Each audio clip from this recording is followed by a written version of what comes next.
So it's time to review quarterly what you've been up to. Have you made money? Have you lost money? Have you filed your taxes? Haven't you filed your taxes?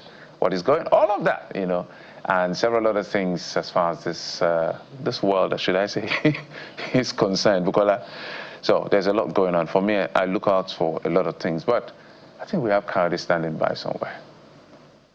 Not yet. Well, Cardi will be joining us subsequently, but we start again yet on a sad note today as the people of Angua and Rukuba in Jos North local government area are yet to recover from the attacks that left about 40 persons now dead. And we also saw that the governor visited the residents yesterday in an armored vehicle where he tried to appeal to them not to take laws into their hands. He also assured them that those who have been killed will not be buried just anyhow, but that they will be given a befitting burial. And of course, he also, assured them that security will be provided henceforth. How that assurance will come through, how it will play out, how it will lead to an enduring end to the constant attacks on the people on the plateau is what is left to be understood and accepted now, especially for those who have to sleep with one eye closed every night in different parts of Plateau State. I recall just 11 months ago, the governor rather, made similar appeal to the people of Basa local government area, where about 40 persons also were killed. And prior to that time, the previous month, there was an attack in Bokos local government area also, where scores of people were killed. So it seems like a continuous sad tale for the people on the plateau. Barkin Ladi is also another local government area where there are constant attacks, historically and periodically. Just a few months ago, about 12 persons were buried following attacks in that particular local government area. And, yesterday it was quite unsettling to see, even though it must have been appreciated that the governor came through to visit them and appeal to them not to take laws into their hands and to calm down. We saw that the people were quite dissatisfied with the curfew that was imposed and there were protests. We saw, Jeffrey, yesterday, heavy protection for the governor, even while he came down following the insistence of the people that he alights from that armored tank to come and address them. We saw that the governor was heavily protected by security operatives. He was surrounded. But the irony is that the people on the plateau do not have similar protection. Jeffrey. It's a sad, because I know I've told you and Coyote that I'm becoming I don't know whether I'm becoming tired, exhausted of repeating the same thing over and over. And this is not going to be the last time, sadly, because there is no political will. I would insist there's no political. Where do I even start from to address this challenge? Let's begin from the governor's appearance. I have watched the governor, Caleb Motwang. Sometimes it feels like crying. It looks helpless. It looks inundated. It looks like he doesn't know what to do. It looks like he's always seeking for help and all of that. Look, that is not what we need. We need a leader that would take charge. Am I saying he's not doing anything? I'm sure he's making some effort. But when he comes out in public, it's either one reassurance or appeal or this or the other. The people don't need any of those things. They just need to be protected. Because what can you really do to protect the people is to use the instrument of state that's been given to you. You may not have control, but you have command. If the military or the police or the security agencies in the state are sabotaging your effort to protect your people, cry out. Say something, do something. Yesterday, as you said, Bukola, it came with an armored vehicle. I understand that the people insisted that comes out from that armored vehicle to address them on the ground. I don't know whether that's what played out, but eventually left addressing them from the armored vehicle down to the ground. So you can see the level of protection he's given to himself. And that speaks to the lack of relatability of leadership. Some people say, oh, do you want the governor killed? Absolutely not. But these people are being killed. Who is going to protect them? So you need to show that you are in for the... Look, this job is not just about the perks of the office. The perks of the office is what you came with, armored vehicle and all of that. You also need to show that you can risk your life if that's what it takes for your own people. That's what responsible leadership involves, which is why I was very critical of President Bola Tinubu a long time ago until finally he went to Benue State. Because at some point, it sounded, I don't know whether it has a bit of phobia for ground zero for some things. No matter what happened anywhere in Nigeria, the president never showed up, never showed up. The only place eventually finally showed up was in Benue State, and he didn't even make it to Yelwata. And I was wondering, what kind of leadership do we have in our country? I'm not saying everywhere an incident happens, the president must be there, or the governor must be there, or at least the governor has to be there, at least. Maybe the president, not everywhere. But there are certain scale of killings and massacre that happens that we need our commander-in-chief to show up. That is very reassuring at all times. But perhaps it's the kind of leadership we're dealing with. So coming back to Plateau State, I do not know what has to be said. I was listening to a video of a young man saying that when the attackers came, they wanted to go after them when they were retreating. Then the military came, or the security forces came, stopping them from, retaliating, or whatever word you want to use, on those guys who were racing. They are alleging that the security agencies actually shielded them from taking their pounds of, shielded the attackers, the residents from taking their pounds of flesh on the attackers, who were able to leave. They said, according to the gentleman, when they left, when the attackers left, that is when the military also left. So this is my conclusion with the greatest sense of respect. I have mentioned this, and I pray the government is listening. There is mixed messaging in this government. There is discordant tone in this government on how to deal with gunmen and terrorists. I see it clearly when part of the security forces or security hierarchy of the security agencies will be saying, let's look at these people as prodigal sons, or let's look at these people from a conciliatory point of view. I don't understand what that even means in English. These are killers. What are you discussing with them? We saw an ideological terrorist sentenced to 20 years imprisonment. Do you know what an ideological terrorist is? He cannot repent. Literally, it takes God himself to change him. So, as a state policy, what are we really looking at? Are we looking at pampering these guys until they change, or we're looking at using the force of is it the might of state or the force of state to deal with them? Absolutely. The president in 2025, in December, was very vocal that he's not going to take this nonsense again. Enough is enough. His Minister of Information came and said, in case you were not clear on what the Commander-in-Chief has said, if you bear guns and you're not a member of the armed forces, you are an enemy of state. We will go after you. What has happened to all of that talk? It's just talk. We're just talking. People are dying. We're just here speaking English. It's very sad. It's very unfortunate. It's very heartbreaking to see these things happen. But I think the government should be responsible enough. I know they are making effort, but it's not good enough.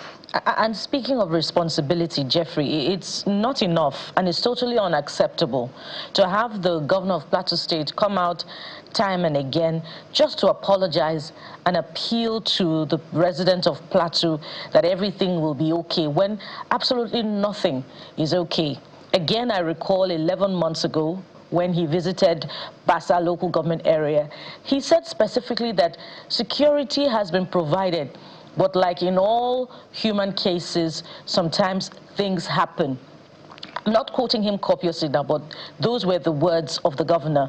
Now, in this case now, and subsequent cases after that, in Riom local government area, in Barikin Ladi local government area, what happened to security? What happened to protection for vulnerable communities? What happened after those meetings by the former Inspector General of Police to the Plateau State Government House, during which there were interactions and, needs assessments were carried out, and it was, determined that this was what communities needed for their protection? What happened? What happened to the 1 billion naira donated by the wife of the president to victims of Plateau attack last year, July? After that, subsequently, we have seen youths of Birom Association come out to say that their people are suffering, that their people are languishing in poverty. There are internally displaced persons camp where people are living in overcrowded rooms. What happened to those funds? We're asking the Plateau State government now to be accountable, to stop giving the people of Plateau State mere rhetorics as far as security and their protection is concerned. And this goes also to the management of our security architecture, whatever that means. In the last couple of years, that's what we'll be hearing throughout states of the Federation. Jeffrey, I was watching a video just 2 days ago on social media showing a community in Kwara State, I believe, where the latest attack occurred, and in a church, a pastor and his family were kidnapped. Something to that effect.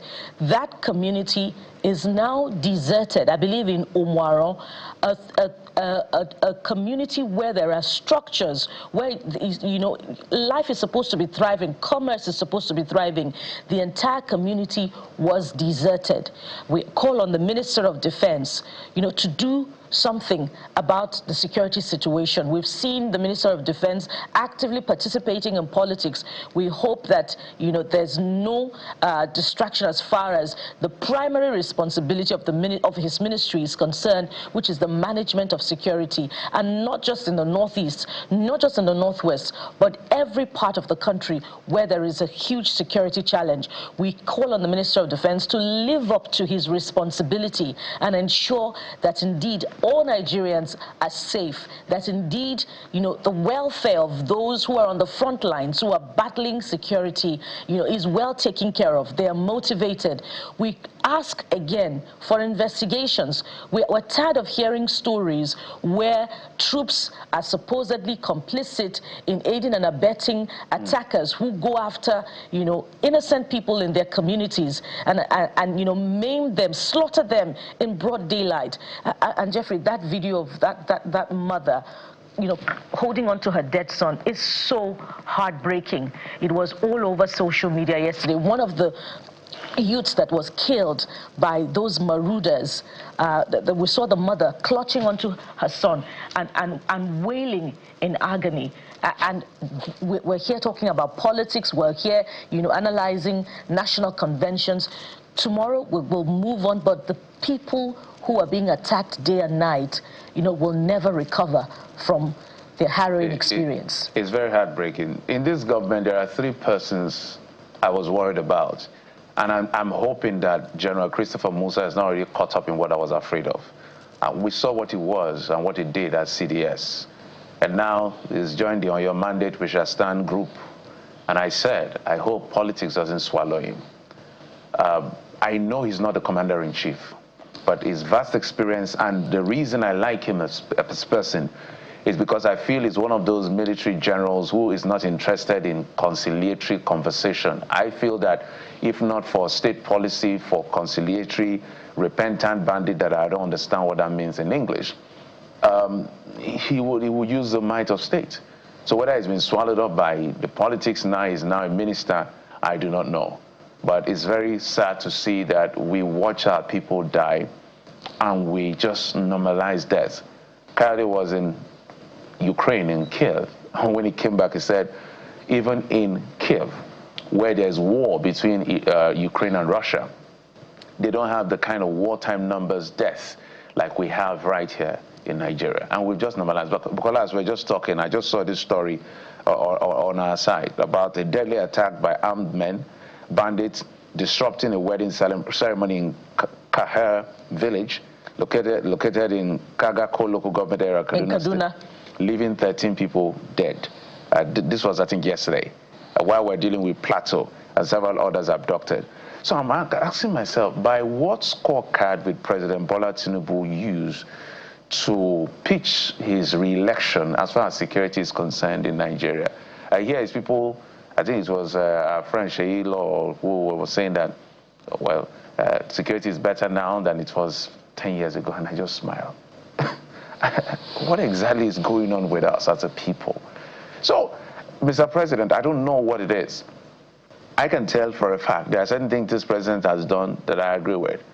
But when it comes to issues around security, you did not create the problem. So that is very clear. But I don't think you've managed it as you should manage it. People are still dying. Asymmetric warfare is still going on. The value of human life has not increased by an inch since you became president. In fact, you refused to show up at ground zeros until people screamed and you now showed up in Benue. So I believe that you may have to send a better signal to your retinue of lieutenants. And retinue of lieutenants, I mean those in the military and everyone in the civilian line of chain, that ecosystem, to begin to use the might of state to see how we can secure our people and help them to live better lives. Section 14 of the Constitution is my best section. In fact, that section 14, 15, 16, all of that has to do with state policy and objective, is one of my best sections of the Constitution. The security of lives and property. If you fail in that, even if we have 4 square meals, if there's anything like that, and we can't sleep well, you have failed, Mr. President. So please, we may be in the city center, have all these police around us in the city center, but our people in the hinterland, the rural areas, they're also citizens of our country. You need to do something to protect them. Thank you for your efforts so far, but you're not doing enough. People are dying. Your military, we understand, some are complicit, aiding the killing of people, either not showing up when they should show up, or stopping people from retaliating when attackers come against them, or seizing guns from people who want to protect themselves and leaving the attackers to carry out this heinous crime. What exactly are we doing as a country? So please, this is an appeal to you, Mr. President. You swore to protect our people. City centers are not the only citizens of our country. Rural people are also citizens of our country. The least we can do for them, if we can put food on their table, is to allow them go get food for themselves safely and return home safely to be with their families. I don't think that's too much to ask, Mr. President. So please act. That's your job. That's what you swore to do. So do your job. Thank you. And speaking of Mr. President, I believe yesterday was his birthday. Sunday was his birthday. He clocked 74th birthday. 74 on Sunday, and there were quite a number of wishes. From here, we're also wishing Mr. President happy birthday. In arrears. With a note about, you know, the people in Plateau State, the people in Kwara, the people in Borno, the people in Oyo, those who have lost their lives, those who are still in captivity, Mr. President. That's our attachment note as we wish you a happy birthday, that we hope those who are still in captivity from Borno, Kaduna, Sokoto, Kwara, Kogi, that those people will be found and reunited with their families. So that's an attaching note as we wish Mr. President a happy birthday. But there's just one more place that we will touch. Let me also, I wish him a happy birthday. Yes, indeed. 74 is not beans. So, Mr. President, happy birthday to you. Go ahead, Bukola. Yes, indeed. One more story to touch before we begin our segments proper this morning. Justice Joyce Abdul Malik of the Federal High Court, Abuja, has restrained the Kabiru Turaki-led National Working Committee from gaining access into the National Secretariat of the PDP in Abuja. Justice Abdul Malik also ordered security agencies, including the Nigeria Police Force, the DSS, among others, to give adequate protection to the PDP led by Abdurrahman Mohammed while accessing the Secretariat. The judge held that the purported national convention held by the Turaki-led group on November 15 and 16, 2025 in Ibadan, and the election of the party officials against the valid court orders was a nullity. And she said the convention violated Section 287 of the Nigerian Constitution as amended, as well as the PDP's constitution. And so, as has been said by the opposing side, the other group, the governor of Oyo State, to be precise, the Nyesom Wike-led PDP has the backing of the judiciary, has the backing of INEC, and apparently now has the backing of security institutions by this court order. But what I do not understand is, prior to the convention that held over the weekend, the PDP convention led by the Nyesom Wike-led group, the court had upheld the suspension of the Samuel Anyanwu working committee, I believe, of the group. And so it appears as if there are so many discordant tunes coming in from the courts. And, this comes on the heels of the convention where Mr. Nyesom Wike, Minister of the FCT, has now been, by consensus, has now been recognized. I can't say elected, because there was no contention, no other contender, as the national leader of the PDP. Well, Jeffrey. PDP's case is like Nigeria. If they explain it to you, you understand. They didn't explain it well. I have followed the politics of that party and the APC and all of that. And so, just to summarize it, there has been they are prolific litigators as far as this PDP matter is concerned. So there were all kinds of orders. There were all kinds of conflict in interpretation of but the two judgments that actually nailed the Turaki group was Sule Lamido had actually gone to court to say he wasn't allowed to exercise his human right to be elected. So to that extent, the court said, look, you cannot, if he chose not to go through consensus, he has a right to be part of on the ballot. And to that extent, he got the judgment. It was actually a judgment. And then there is a part of I think the Turners, the three chairmen of different state chapters of the party, had gone to court to say that if they are doing the national convention, some states don't have executives. So it's only natural that you do your ward, you do your local government, do your state, zonal. That's a procedure. So to that extent, the court also stood by them. And then there's a part that was also gained by the Turaki group. But where we are right now is that the appeal court has ruled and has nullified that convention. And the Wike group is insisting that they are in charge because they set up who set up that caretaker committee, on what premise that caretaker committee, who are the neck that set up that caretaker committee. It's another kettle of fish that is a subject of control. What authority did they have to set up that committee? However, whatever they did, the court may have agreed with that, which is why the Turaki group is going to the Supreme Court to seek interpretation.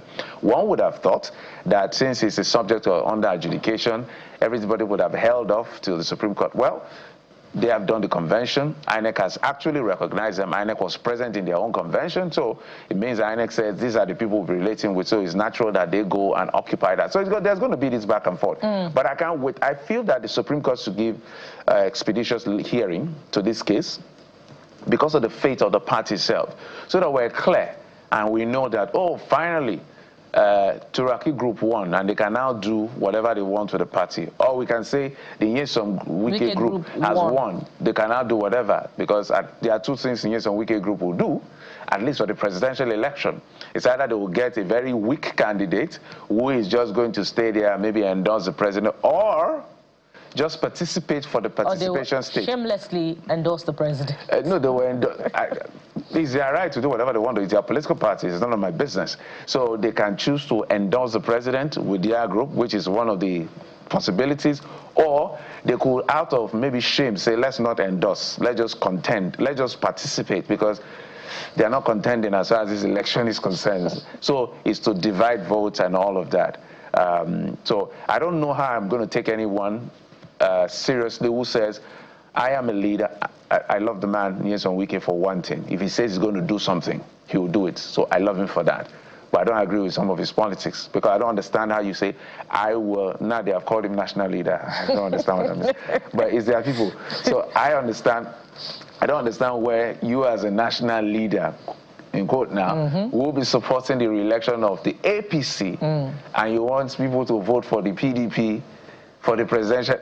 Just choose a struggle. Well, according to reports, Jeffrey, in fairness to Mr. Nyesom Wike, he actually met with the Bauchi State Governor prior to the convention over the weekend, to further make efforts to reconcile with the Turaki-led NWC, according to reports. But those efforts didn't, they proved abortive. They didn't go anywhere. And so the convention had to hold because from what we have seen, he has held on tightly to the PDP structure, at least from his own end. Let me give you why, without speaking for any of them. So just let me plainly put it to you why when I tell you things, you say, oh, why did you know? Because I can tell politicians like to grandstand, even when they are wrong or right. So you believe those efforts were mere grandstanding? No, so the point was, before who you're supporting, the Nyesom Wike group has given a condition, and is within their rights. They said nothing will change our national convention. Don't touch this caretaker committee. And their group went on to do state congresses across board. That is literally you in charge of the party. So what is Turaki coming to discuss with you? Do you understand? And Turaki, so I don't know. Turaki SAN had talked about fifth columnists as well, who are working against the reconciliation moves, but that would be taken care of. Who the fifth columnists are is what we do not know. But on both sides of the divide, there were efforts to reconcile both sides of the divides are wrong on certain levels. Yeah, on a number of levels. Yes, Turaki group, for instance, you cannot go and do a national convention without, if it's as alleged, you didn't do ward, you didn't do local government, you didn't state, you didn't do zonal. That is a sequence of how these things are done. So it's expected that the court would naturally stand against in favor of anyone who took you to court. On the other hand, the Nyesom Wike group, you want to reconcile. You said, don't touch the National Convention, don't touch the Caretaker Committee. And then you went on and did all of the congresses. You have literally taken over the party. So because this thing is interest, what do you want the other guys to take? What are you going to negotiate? Absolutely nothing. And this was just an endorsement. So. And they say that you do not touch a template. Don't fix it if it's not broken. So that National Working Committee that was re-elected is a team that is working, that has been delivering on the agenda of Mr. Nyesom Wike. So let's just retain that winning team. That will continue to further the agenda of Nyesom Wike. The group sees them as the APC arm of the PDP. Well, but guys, are they saying anything new? We'll take a break. We're just trying to explore from security to politics to what's playing out. You make sense of the situation. I hope you've already made up your mind who you're going to vote for, because I don't believe Nigerians make up their mind just close to the elections. People have already made up their mind. So all you can do is just last-minute appeals in case somebody will change their mind. Well, if you haven't made up your mind, we'll help you with some of the stories making headlines after this break to see where you will stay. Okay, we'll be right back.